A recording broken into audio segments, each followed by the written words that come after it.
اتعلم تقول لنفسك لا. اصل انا في فرح وكل قرايبي موجودين فلازم اكل. قول لا، ايه اللي هيحصل يعني؟ قول هاكل الكميه اللي مفروض عليا. خليك حازم مع نفسك، لان في الاول بتقول هيزعلوا مني.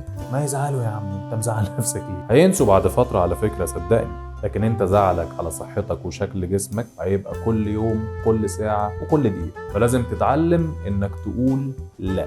اسمع، انت لازم تاخد خطوه. هفضل اقول لك الكلام ده تاني وتالت ورابع، وهتفضل انت تحاول مره واثنين وثلاثه وعشرة.